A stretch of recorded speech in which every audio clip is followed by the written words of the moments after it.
Olá, queridos alunos, tudo bem com vocês? Tudo joinha? Beleza, show de bola! Eu sou o professor Marcelo e nesta videoaula nós vamos estudar problemas com reações sucessivas, também conhecidas como reações consecutivas. Vamos que vamos! O que são reações sucessivas?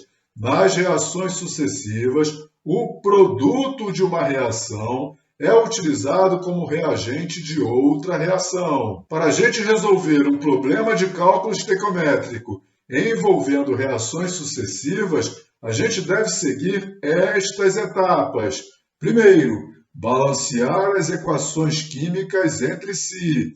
A substância que é produto de uma reação e reagente de outra reação deve ter o mesmo coeficiente estequiométrico em ambas as equações químicas. Depois que todos os balanceamentos necessários tiverem sido efetuados, a gente tem que somar todas as equações químicas para obter a equação química global. Por fim, a gente deve montar a regra de 3 com base na equação química global obtida. Beleza? Vamos ao exemplo! Exemplo! As reações sucessivas a seguir ocorrem para a produção de fosfato de sódio, Na3PO4, utilizado na indústria como agente de limpeza.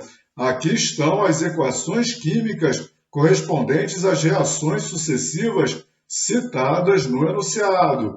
Calcule a massa de fosfato de sódio em gramas obtida a partir de 930 gramas de óxido de sódio, cuja fórmula é Na2O. O enunciado forneceu as massas molares do óxido de sódio, que é igual a 62 gramas por mol de óxido de sódio, e do fosfato de sódio, que é igual a 164 gramas por mol de fosfato de sódio.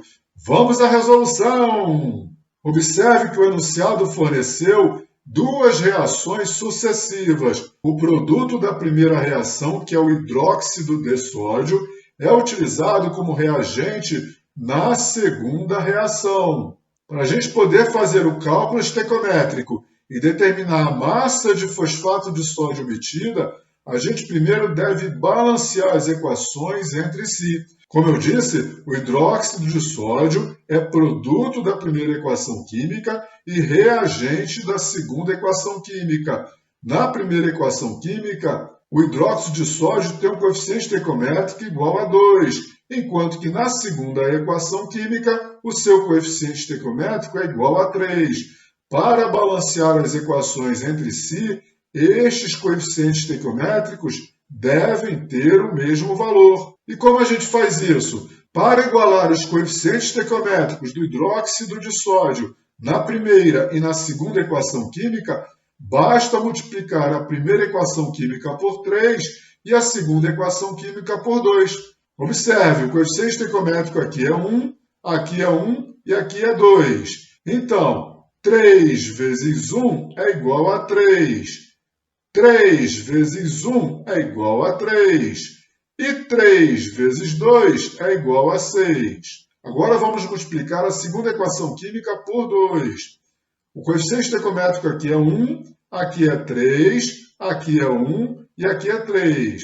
Portanto, 2 vezes 1 é igual a 2. 2 vezes 3 é igual a 6. 2 vezes 1 é igual a 2. E 2 vezes 3 é igual a 6.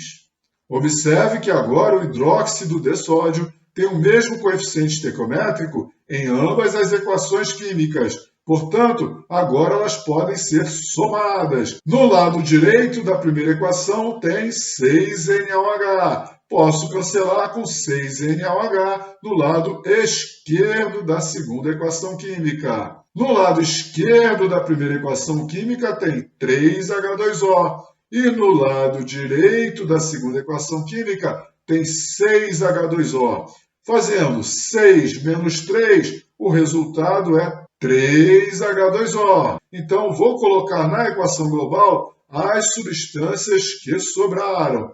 Então, olha aqui, à esquerda da seta, 3Na2O mais 2H3PO4. No lado direito da seta, 2Na3PO4 mais 3H2O. Observe que no caso da água, o seu coeficiente estequiométrico no lado direito da segunda equação química é maior que seu coeficiente estequiométrico no lado esquerdo da primeira equação química. Portanto, ao somar as duas equações químicas, a água fica no lado direito da equação química da reação global. Agora que a gente já determinou a equação química da reação global, a gente pode montar a regra de 3 para efetuar o cálculo necessário.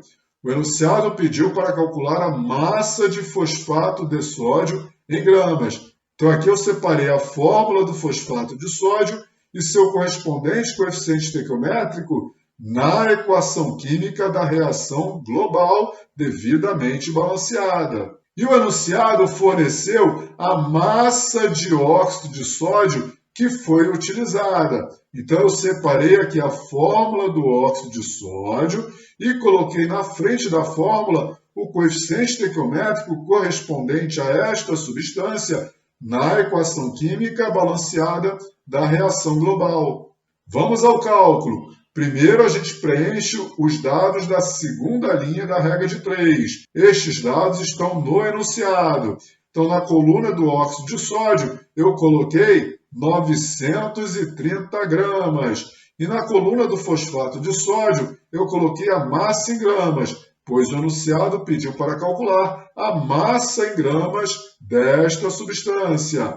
Como aqui na segunda linha, na coluna do Na2O, já tem o valor de massa em gramas, na primeira linha desta coluna, a gente tem que colocar a massa em gramas correspondente a 3 mols de óxido de sódio. Como o mol de óxido de sódio é igual a 62 gramas, 3 mols correspondem a 3 vezes 62 gramas. Como na segunda linha da coluna do fosfato de sódio, há uma incógnita que é a massa em gramas, na primeira linha desta coluna, a gente tem que colocar a massa correspondente a 2 mols de fosfato de sódio. Como um mol de fosfato de sódio é igual a 164 gramas, 2 mols desta substância é igual a 2 vezes 164 gramas. Você pode resolver a regra de 3 multiplicando o cruzado ou calculando a proporção. Como nesta coluna os valores já estão preenchidos, para calcular a proporção, a gente divide o valor de baixo pelo valor de cima. Então, olha o que eu coloquei aqui, 930 gramas dividido por 186 gramas. 3 vezes 62 gramas é igual a 186 gramas. O resultado da divisão é 5. Este resultado a gente multiplica pelo valor da primeira linha da outra coluna. Então, está aqui 5 vezes 2 vezes 164. O resultado deste produto é 1.640 gramas de fosfato de sódio. Beleza? Aprendeu tudo direitinho? Gostou da videoaula? Muito bem, show de bola! Se você gostou da videoaula, deixe aquele seu like bem bonitinho. E se você ainda não é inscrito no meu canal, o que você está esperando? Por favor, se inscreva já! Muito obrigado por você ter assistido a videoaula até o final. Já estou indo. Um grande abraço. Tchau, tchau. Fui!